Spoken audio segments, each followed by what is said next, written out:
Starting off with the head for the parts, if you couldn't figure this was a Zaku, you could say this mobile suit screams Scuba Dude.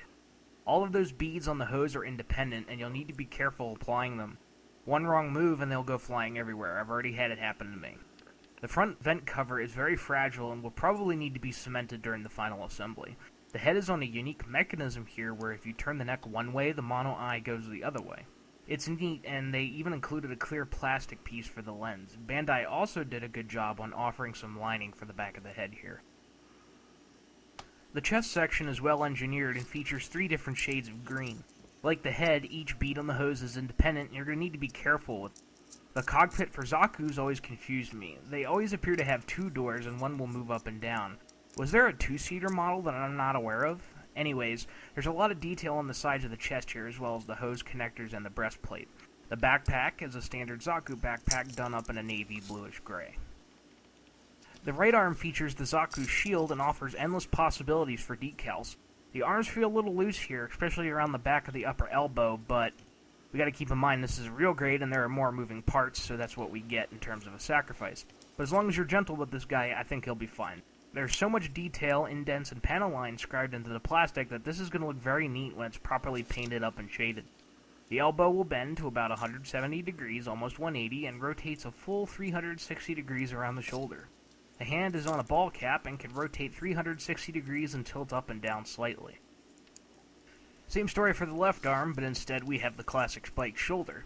This is a pain to get on, so be very careful with it. Instead of having detachable manipulators, Bandai will just give you a couple of hands for gripping the rifle and the bazooka and such, which I guess is a plus if you want to plug in one set and leave the other out. The lower waist is a bit of an odd animal as you have supports for the side skirts resting on top of the main structure. The front skirts will move independently and have some detail underneath. The side skirts sometimes pop off, which could be annoying because they're really hard to put back on. The back plate also moves and reveals some nice inner frame detail. Now the legs on this kit is where it's at. The legs fit into a very simple hole in the lower waist, but feature 2 points of pivot for more mobility and more poses. Again, with the hosing, you need to be careful, especially here. The hosing is on a spring down here and not on plastic, so one wrong move means everything, and I mean all the beads will go flying. Now, if you want to, the legs will do a full 180. The details and the multiple panels look really good with the different shades of green.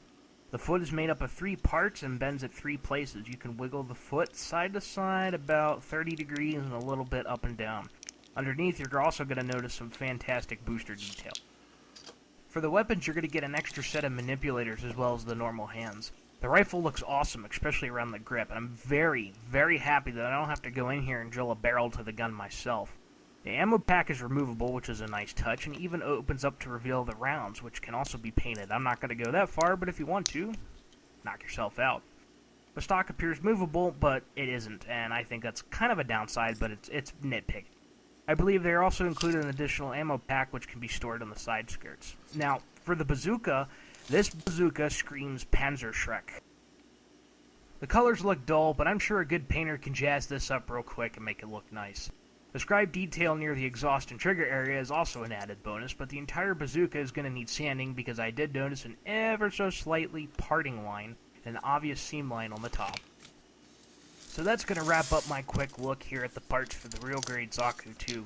Next time we're going to put it all together and see how it works out. See you then.